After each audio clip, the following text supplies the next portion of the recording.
Hello dear student, my name is Chandresh Bange, faculty in Electronics and Telecommunication Department, NIT Polytechnic Nagpur. Our subject name is Basic Power Electronics, chapter name is Phase Control Rectifier, and topic name is Single Phase Half Wave Control Rectifier, R and RL load and effect of freewheeling diode with RL load. तीन अपने को इसमें तीन circuit पढ़ना है और ये है सिंगल फेज यानी सिंगल फेज पे ये पूरा चैप्टर बना हुआ है। सिर्फ आखिरी सर्किट 3 फेज पे रहेगा, हाफ वेव। ठीक है। कंट्रोल रेक्टिफायर, कंट्रोल यानी एससीआर से बनता है, तब ये था कंट्रोल्ड। और रेक्टिफायर यानी आपने देखे थे हाफ वेव और फुल वेव के दो टाइप, तो सेंटर टाइप और ब्रिज टाइप। उसमें से सेंटर टाइप अपने को ये सब्जेक्ट में पढ़ना है। आर लोड यानी आर जहाँ पे आउटपुट में लगा है, आर एल लोड यानी जहाँ पे आर और एल दोनों का आउटपुट में लगा है, और फ्रीव्हीलिंग डायोड यानी आर एल के साथ एक डायोड पैरेलल में लगा हुआ है। तो तीन सर्किट पढ़ना है, एक सिंपल आर।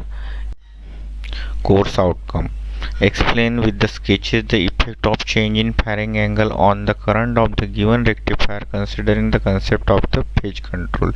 यानी फायरिंग एंगल को चेंज करने के बाद क्या क्या इफेक्ट आता है वो अपने को देखना है। Interpret the output waveform of a given phase control rectifier for a given load condition. अलग अलग लोड कंडीशन जैसे आर चेंज हुआ, आरएल चेंज हुआ या फिर फ्रीव्हीलिंग डायोड चेंज लगाया तो क्या इफेक्ट आता है लोड पे वो देखना है। उसके बाद calculate load voltage and load current of the given control rectifier. Load voltage और लोड करंट कितना है वो अपने को इसमें देखना है। ठीक है।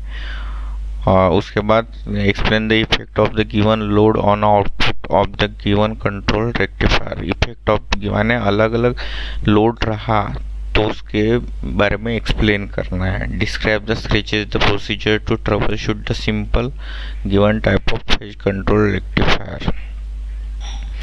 ट्रबल शूट करना आना चाहिए सिंपल फेज कंट्रोल रेक्टिफायर को। तो यूनिट आउटकम क्या है, single phase half wave control rectifier. Circuit diagram देखना है, R and R L load, effect of freewheeling diode देखना है विथ आर एल लोड। ठीक है। सेशन आउटकम, ये टॉपिक पढ़ने का आपका कौन सा नॉलेज बढ़ने वाला है। Student will able to understand phase control parameter, firing and conduction angle. उसके बाद single phase half wave control rectifiers. ठीक है। उसकी सर्किट डायग्राम देखना है, वर्किंग देखना है, वेवफॉर्म देखना है with R load, R L load और फ्रीव्हीलिंग डायोड जो आर एल के साथ लगा हुआ है। तीन सर्किट आपको ध्यान रखना है। आर लोड में आर लगा हुआ है, लोड में आर एल लगा हुआ है और लोड में फ्रीव्हीलिंग डायोड लगा हुआ है।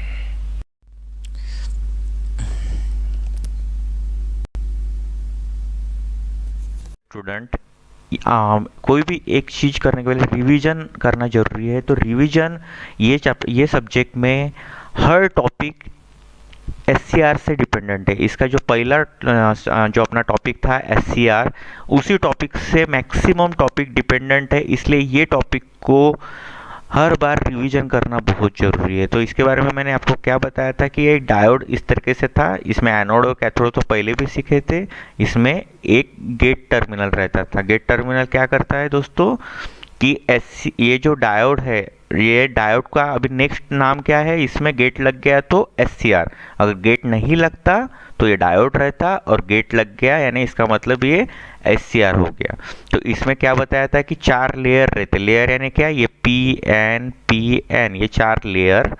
उसके बाद 3 जंक्शन। जंक्शन यानी क्या, पी और एन के बीच में जो लाइन दिख रही है उसे कहते हैं जंक्शन। तो यहाँ कितने जंक्शन दिख रहे हैं, 1 2 3, 3 जंक्शन दिख रहे हैं। 3 टर्मिनल, एनोड, कैथोड और गेट। ठीक है। तो ये एससीआर का काम। तो इसमें क्या देखे थे अपन ने, एनोड को पॉजिटिव दिया, कैथोड को निगेटिव दिया, तो ये ऑन फॉरवर्ड बायस नहीं होता। ये वर्ड मैं आपको बताया था, फॉरवर्ड ब्लॉकिंग स्टेट होता है। ये वर्ड आपको एकदम दिमाग में फिट रखना है, फॉरवर्ड ब्लॉकिंग स्टेट। यानी कब, एनोड को जब पॉजिटिव दिया और कैथोड को जब निगेटिव दिया तब ये फॉरवर्ड ब्लॉकिंग स्टेट होता है, यानी ऑन नहीं होता, ऑन होने के कंडीशन में आ जाता है। ऑन कब होता है दोस्तों, ये जब ये गेट को अपन पॉजिटिव सप्लाई देते हैं। तो इसमें क्या होता है, एनोड को जैसे पॉजिटिव सप्लाई दिए जंक्शन J1 ब्रेक होता है, कैथोड को जैसे निगेटिव सप्लाई दिए जंक्शन J3 ब्रेक होता है। अब J1 भी ब्रेक हो गया, J3 भी ब्रेक हुआ कौन सा नहीं, J2। और ऑन होने के लिए कंडीशन है कि तीनों जंक्शन ब्रेक होना चाहिए। तो J2 ब्रेक नहीं हुआ है, तो J2 ब्रेक नहीं हुआ है तो उसके लिए इसको ब्रेक करने के लिए नया चीज आ गया, गेट को अगर अपन पॉजिटिव सप्लाई देते हैं उस टाइम पे ये J2 जंक्शन ब्रेक होता है और अपना डिवाइस ऑन होता है। तो ये SCR के बारे में रिवीजन थी शॉर्ट में, ठीक है। ये यूनिडायरेक्शनल रहता है, हमेशा करंट एनोड टू कैथोड तक जाता है और गेट टर्मिनल से इसका जो ऑपरेशन है, ऑन रखना है या ऑफ रखना, इसे अपन कंट्रोल कर सकते हैं। डियर स्टूडेंट, आज के टॉपिक का नाम है concept of phase control, that is firing angle alpha and conduction angle beta. तो ये है अपनी positive half cycle. Positive half cycle waveform में जो ऊपर वाला पार्ट रहता है वो है पॉजिटिव साइकिल। नेगेटिव साइकिल में पूरा SCR कंप्लीट नेगेटिव साइकिल के लिए बंद रहता है, इसलिए वो कंसेप्ट ही क्लियर हो गया कि नेगेटिव साइकिल में SCR बंद है। उसके बाद ये जो बाउंड्री दिख रही है ये है SCR को जिस टाइम पे गेट सप्लाई दिया जाता है वो। तो जिस टाइम पे गेट सप्लाई दिया जाता है वो है P पॉइंट। ये जो P पॉइंट दिख रहा है जिस टाइम पे गेट सप्लाई दिया जाता है, तो उसके गेट सप्लाई देने के पहले SCR बंद रहता है और गेट सप्लाई देने के बाद SCR ऑन रहता है। तो ये जो बीटा है इसे कहा जाता है, ये जो बीटा दिख रहा है इसे कहा जाता है कंडक्शन एंगल। जिस नाम से पता चलता है कंडक्ट करता है, इस टाइम पे SCR कंडक्ट करता है क्योंकि P पॉइंट पे अपन ने क्या दिया है, गेट सप्लाई दिया है। तो इसको कहते हैं कंडक्शन एंगल। और इसके पहले गेट सप्लाई देने के पहले के पार्ट को कहा जाता है फायरिंग एंगल। तो इस पे आपको ध्यान रखना है, फायरिंग एंगल यानी क्या है, जिस टाइम पे SCR लैच करता है ऑन होने के कंडीशन पे लेकिन ऑन नहीं होता है। जिस टाइम पे SCR लैच करता है, वर्ड पे ध्यान रखना है, जिस टाइम पे SCR लैच करता है ऑन होने के कंडीशन में आने के लिए लेकिन ऑन नहीं होता है, उसे कहते हैं फायरिंग एंगल। और कंडक्शन एंगल यानी बीटा, जिस टाइम पे गेट सप्लाई देने के बाद जब तक पॉजिटिव साइकिल ख़त्म नहीं होती तब तक के एरिया को बोला जाता है बीटा यानी कंडक्शन एंगल। जिस टाइम पे SCR ऑन होने के कंडीशन में आ जाता है, SCR इस टाइम पे ऑन रहता है, ठीक है, तो उसको कहते हैं कंडक्शन एंगल। इस टाइम पे कंप्लीटली SCR ऑन रहता है। तो व्हेन SCRT बिकम्स ऑफ, ठीक है, ऑफ कब रहेगा, इस टाइम पे, ये इस टाइम पे, ठीक है, जब फायरिंग एंगल रहेगा तो VT के पास यानी SCR के पास पूरा का पूरा इनपुट सप्लाई आ जाएगा और आउटपुट के पास 0 रहेगा क्योंकि SCR बंद है तो सामने से सप्लाई नहीं जा सकता, तो आउटपुट पे वोल्टेज 0 रहेगा और SCR के पास पूरा का पूरा इनपुट सप्लाई आ जाएगा, ठीक है। तो voltage across VT equal to VI, यानी पूरा का पूरा इनपुट सप्लाई VT के पास आएगा, सामने वोल्टेज ही जा पाएगा तो आउटपुट के पास 0 वोल्टेज रहेगा। और SCR जब ऑन रहता है तब क्या होगा, अभी आउटपुट के पास पूरा का पूरा इनपुट सप्लाई आएगा और VT के पास अब 0 वोल्टेज रुकेगा, ठीक है। तो ये कब होगा, जब कंडक्शन एंगल रहेगा। जब कंडक्शन एंगल रहेगा, जब SCR को अभी गेट ट्रिगर इस पॉइंट पे दे दिया, उस टाइम पे वो कंडक्ट करेगा। तो ये है इसका आज के टॉपिक का नाम है दोस्तों सिंगल फेज यानी ऐसा सिंगल फेज हाफ वेव यानी सिर्फ हाफ वेव के लिए काम करता है। कंट्रोल रेक्टिफायर यानी जो SCR से बनता है, जो रेक्टिफायर SCR से बनता है उसे कहते हैं कंट्रोल रेक्टिफायर। अगर डायोड से बनता है तो उसे बोलते हैं uncontrol rectifier. With R load, output में सिर्फ आपको जहाँ से आउटपुट लेते हैं वहाँ सिर्फ R लगता है।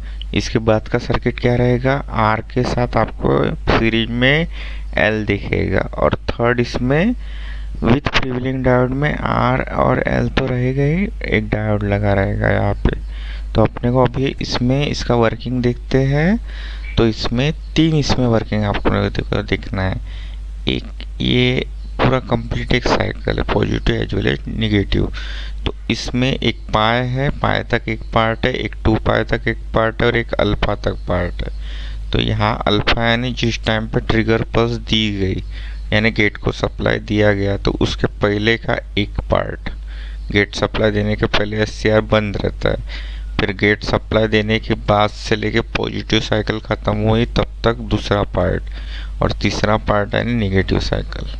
वैसे 3 पार्ट, गेट सप्लाई देने के पहले का पार्ट, गेट सप्लाई देने के बाद का पॉजिटिव साइकिल तक का पार्ट, और थर्ड नेगेटिव साइकिल का पार्ट। ठीक है, ऐसे 3 पार्ट में इसका वर्किंग अपने को पढ़ना है।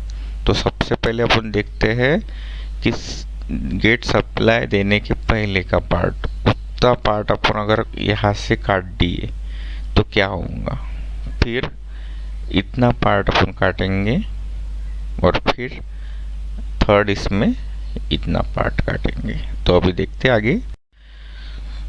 तो सबसे पहले सिर्फ वेवफॉर्म का फर्स्ट पार्ट लिया गेट सप्लाई देने के पहले, तो क्या क्या होगा गेट सप्लाई अपन नहीं देखते। गेट सप्लाई इसको मिला नहीं है तो ये क्या रहेगा, बंद।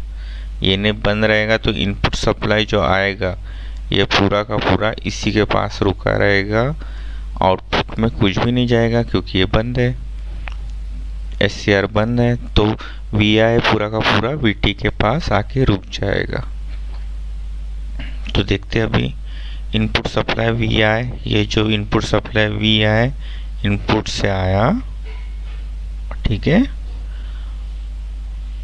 और ये यहाँ से ये सप्लाई यहाँ से होते हुए SCR ऑफ है, बिकॉज नो ट्रिगर सप्लाई। इसको ट्रिगर सप्लाई अपन ने दिया ही नहीं क्योंकि अपन ट्रिगर सप्लाई के पहले का पार्ट पढ़ रहे। ठीक है, तो ये पूरा का पूरा इनपुट सप्लाई इसके पास आके बैठ जाएगा, आउटपुट में कुछ भी नहीं मिलेगा। तो ये देखिए आउटपुट में कुछ भी नहीं आ रहा है क्योंकि ये रुक गया है, SCR बंद है इस वजह से।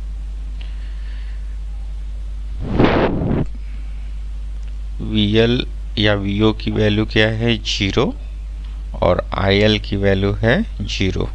तो यहाँ पे आप देखो VL की वैल्यू 0 है, IL की वैल्यू 0 है, और VI जैसे कि वैसा VT के पास आके बैठ गया। VT यानी क्या, SCR का वोल्टेज, थायरिस्टर का वोल्टेज। तो VI जैसे है वैसे ही VT है, VT यानी इसके अक्रॉस का वोल्टेज। तो इसलिए ये दोनों सेम दिख रहे हैं, और ये VO और VL 0 है, IL भी 0 है। आउटपुट लोड वोल्टेज क्या है, 0, और करंट उसका 0 है। नेक्स्ट अभी क्या होगा, गेट सप्लाई के बाद का एरिया। गेट सप्लाई दिया और पॉजिटिव सप्लाई ख़त्म होने तक का एरिया। तो बीच बीच में आपको वो फर्स्ट स्लाइड में से वेवफॉर्म देखते रहना है। तो इसमें क्या है, ये वाले पार्ट में क्या होगा, अभी गेट सप्लाई अपन ने दे दिया, गेट सप्लाई दे दिया तो क्या होगा, ये ऑन हो जाएगा। ऑन होने के बाद यहाँ से सप्लाई अभी आगे जा पाएगा आउटपुट के पास।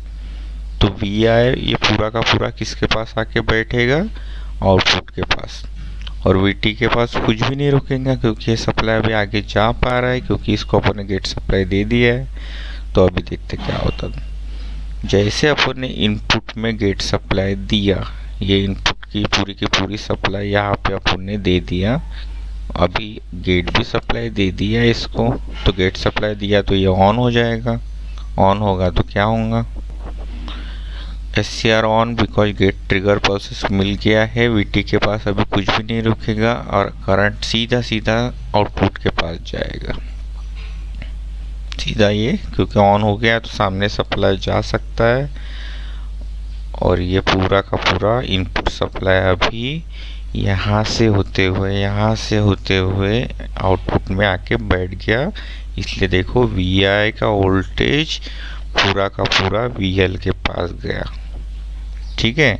और वोल्टेज आउटपुट में VL यानी आउटपुट के पास वोल्टेज है तो उसमें से करंट भी फ्लो होगा, IL यानी लोड करंट। और उस टाइम पे वीटी के पास कुछ भी नहीं रुक रहा है क्योंकि पूरा का पूरा सामने जा रहा है, तो वीटी इक्वल टू 0 रहेगा। तो वीटी इक्वल टू यहाँ पे आपको 0 दिख रहा है। ठीक है, तो ये है इसका सेकंड पार्ट। और थर्ड पार्ट क्या रहेगा, निगेटिव साइकिल आगे का। तो थर्ड पार्ट यानी निगेटिव सप्लाई। निगेटिव सप्लाई के वक्त, निगेटिव सप्लाई के वक्त इसके एनोड पे निगेटिव आ रहा तो सिंपल ये बंद रहेगा। फिर से पहली कंडीशन आ जाएंगी, पूरा का पूरा सप्लाई इसके पास रहेगा, आउटपुट में कुछ भी नहीं मिलेगा। तो इसीलिए वी आई पूरा का पूरा किसके पास जाएगा, वीटी के पास। तो वी आई इक्वल टू क्या होगा, फिर जैसे वी आई है वैसे ही वीटी रहेगा। और आउटपुट में कुछ मिलेगा क्या, क्योंकि बंद है निगेटिव साइकिल के वक्त, आगे जा ही नहीं पाएगा कुछ भी।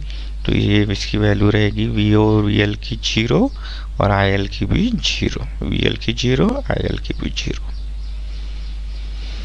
ऐसे निगेटिव साइकिल आई, S C R off because negative supply. ठीक है, निगेटिव साइकिल, फिर ये पूरा का पूरा सप्लाई यहीं पे रुका, ये पूरा वी आई इसके पास आके बैठ गया वीटी के पास, और आउटपुट में अपने को 0 मिला। तो ये होता है आर लोड के वक्त। ये अपन ने अभी तक क्या पढ़ा, आर लोड। ठीक है, आगे देखते हैं।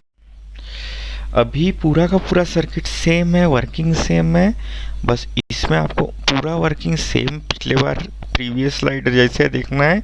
बस आपको इसमें एक चीज़ ऐड करना है, यहाँ पे विथ सिंगल फेज है, हाफ वेव है, कंट्रोल रेक्टिफायर। हाफ वेव बोले तो एक SCR, कंट्रोल बोला तो SCR। जो डायोड नहीं रहेगा यहाँ पे SCR रहेगा with RL load. RL load यानी R और L साथ में। इसमें क्या होगा, आपको एक चीज़ याद रखना है, जब पूरा का पूरा वर्किंग सेम रहेगा लेकिन नेगेटिव साइकिल के वक्त एक चीज़ आपको याद रखना है कि यहाँ पे इंडक्टर में वोल्टेज इंड्यूस होने के वजह से आउटपुट जो है लोड वोल्टेज ये थोड़ा ज़्यादा देर तक अपने को आउटपुट में मिलता है। ठीक है, ये आपको इसमें ध्यान रखना है। और करंट भी, लोड करंट भी क्या रहेगा, फिर ज़्यादा देर तक रहेगा। तो इसमें आपको एक सेंटेंस नेगेटिव साइकिल के वर्किंग के वक्त याद रखना है कि इंडक्टर में वोल्टेज इंड्यूस होने की वजह से निगेटिव साइकिल के वक्त आउटपुट थोड़ा ज़्यादा देर तक मिलता है। ये आपको कंसेप्ट इसमें याद रखना है, एक सेंटेंस इसमें ऐड रखना है। तो सेम वर्किंग, सबसे पहले पॉजिटिव साइकिल के वक्त यानी गेट सप्लाई के पहले देखेंगे। गेट सप्लाई के वक्त SCR बंद रहेगा तो पूरा का पूरा सप्लाई इसके पास VT के पास आके रुकेगा। तो देखो ये इनपुट सप्लाई जैसे कि वैसा इनपुट सप्लाई VT के पास, VT यानी आउटपुट लोड इसके पास रुकेगा और आउटपुट में अपने को कुछ भी नहीं मिलेगा। तो देखो VI के वक्त, इस वक्त जब गेट सप्लाई नहीं दिया है तो VL की वैल्यू यहाँ पे 0 है और IL यानी लोड करंट की वैल्यू भी 0 है और VT की वैल्यू इस पे हाई है। जैसे VI है वैसे ही VT है, क्योंकि VI पूरा का पूरा VT यानी इसके पास आके बैठ गया और आउटपुट में कुछ भी नहीं जा पाएंगा क्योंकि ये बंद है, नो गेट ट्रिगर सप्लाई। ठीक है, VL की वैल्यू 0 है, IL की वैल्यू 0 है। अभी सेकंड इसमें क्या है, अभी गेट सप्लाई इसको मिल चुका है। सेकंड है ना जहाँ पे पॉजिटिव साइकिल मिल रही है। तो अभी देखो आगे में इसमें क्या होगा कि अभी अपन ने इसको गेट सप्लाई दे दिया है। गेट सप्लाई दे दिया है तो क्या होगा कि ये इनपुट सप्लाई पूरा का पूरा अभी आगे जा पाएगा प्राइमरी, सेकेंडरी और ये SCR से होते हुए लोड को मिलेगा। तो देखो अभी जैसे ये गेट ट्रिगर के बाद की पल्स आई उस टाइम पे ये सप्लाई SCR ऑन होगा, बिकॉज ट्रिगर सप्लाई की वजह से SCR ऑन होगा, VT इक्वल टू 0 रहेगा अभी और ये सप्लाई यहाँ से होते हुए आगे जाएगा।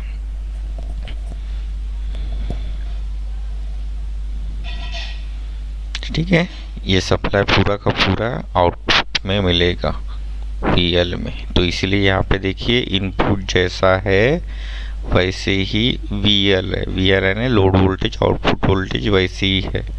और उसी टाइम पे लोड करंट आपको पूरा का पूरा ऊपर से ही यहाँ तक खींचना है। यानी ये अपना निगेटिव साइकिल यहाँ पे ख़त्म हो गई थी, लेकिन थोड़ा सामने तक पॉजिटिव साइकिल यहाँ ख़त्म हो गई थी, यहाँ से निगेटिव साइकिल शुरू हो गई थी, तो यहाँ पे थोड़ा सामने तक खींचना है, यहाँ तक और यहाँ ऐसा। और SCR का वोल्टेज एकदम छोटा, ठीक है।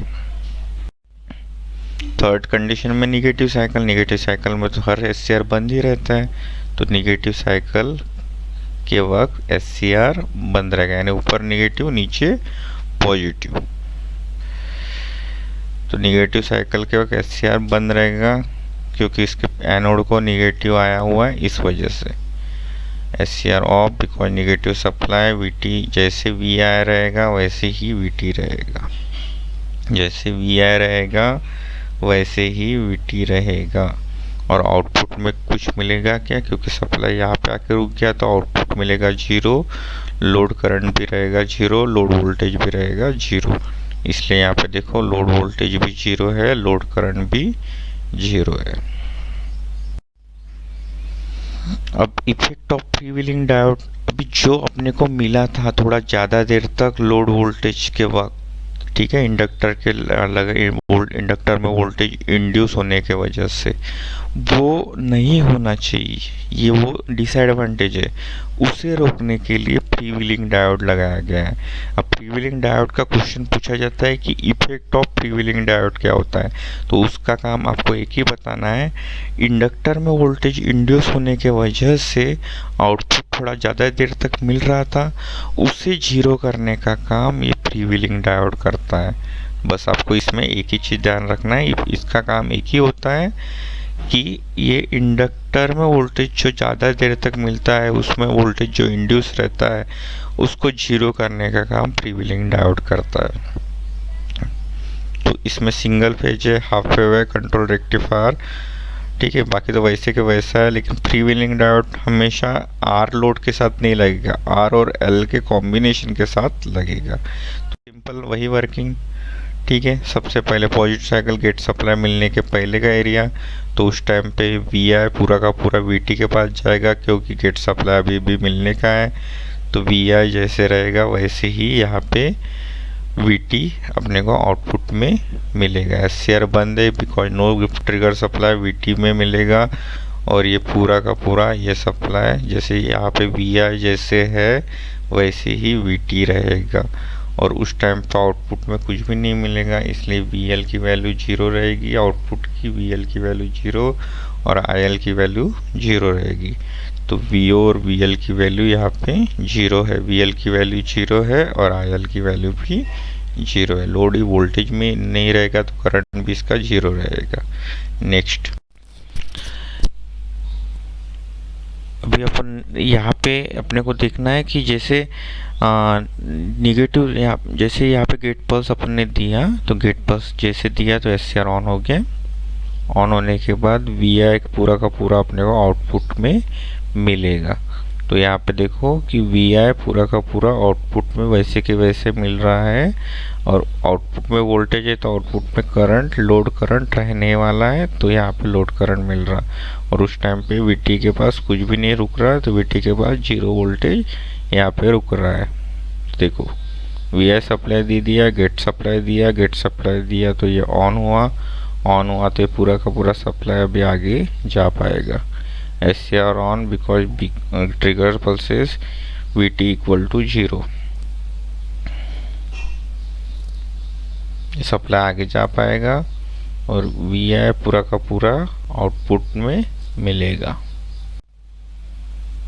अब निगेटिव साइकिल के वक्त क्या होगा, निगेटिव साइकिल के वक्त SCR बंद ही रहता है, पता ही है, तो फिर आउटपुट में कुछ भी नहीं मिलता है।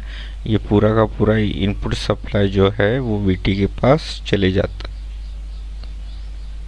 है। VI पूरा का पूरा VT के पास चले जाता है, क्योंकि इसके एनोड को निगेटिव सप्लाई मिलता है इस वजह से, ठीक है। और आउटपुट में कुछ भी नहीं मिलेगा, VO 0 रहेगा और IL 0 रहेगा, ठीक है। तो इसमें आपको ये इसमें वर्किंग में आपको फर्स्ट सर्किट का ही वर्किंग लिखना है, लेकिन आपको इसमें एक सेकंड सर्किट का एक प्रॉब्लम था कि इंडक्टर में वोल्टेज इंड्यूस होने की वजह से आउटपुट थोड़ा ज़्यादा देर तक मिलता था, ठीक है। उसे जीरो करने के लिए इसके पैरेलल में एक डायोड लगाया गया जिसे कहते हैं फ्री व्हीलिंग डायोड। तो वो फ्री व्हीलिंग डायोड हमेशा आउटपुट के पैरेलल में लगता है और हमेशा आर और एल के लोड के कॉम्बिनेशन के साथ ही लगेगा, कभी रजिस्टर के साथ नहीं लगेगा, क्योंकि इसका काम ही वही है कि इंडक्टर में जो डिसएडवांटेज था उसे जीरो करना। रजिस्टर में डिसएडवांटेज नहीं रहता, इंडक्टर में रहता है, ठीक है। तो ये आपको देखो कि इंडक्टर में जो वोल्टेज है उसे इस तरीके से वो जीरो करता है, क्योंकि इंडक्टर का वोल्टेज वो अपने से थ्रू उसको ऐसा रोटेट करते करते उसे जीरो कर देता है, ठीक है। तो बस इसको आपको फ्री व्हीलिंग डायोड के बारे में आपको पता रहना चाहिए। क्या पढ़ा आपने दोस्तों इसमें? फेज कंट्रोल रेक्टिफायर पढ़ा, firing angle and conduction angle पढ़ा, single phase half wave control rectifier पढ़ा। इसमें 3 टाइप पढ़े। आर लोड रहा तो क्या होता, आर एल लोड रहा तो क्या होता। आर के वक्त तो सिंपल वर्किंग है, आर एल के वक्त आपको एक सेंटेंस आर का ही ऐड करना है कि इंडक्टर में वोल्टेज इंड्यूस होने की वजह से आउटपुट थोड़ा ज़्यादा देर तक मिल रहा है, वो इसका डिसएडवांटेज है। उसे रिमूव करने के लिए तो अपने थर्ड सर्किट लाया जिसको बोलते हैं effect of free wheeling diode with R L load, यानी अपने एक डायोड लगाया पैरेलल में आर एल लोड के साथ। एग्जाम में कौन से क्वेश्चन पूछे जाते हैं? Draw and explain the working principle of single phase half wave control rectifier with R load, या फिर विथ आर एल लोड और with freewheeling diode. 3 type के क्वेश्चन पूछे जाते हैं। थैंक यू दोस्तों।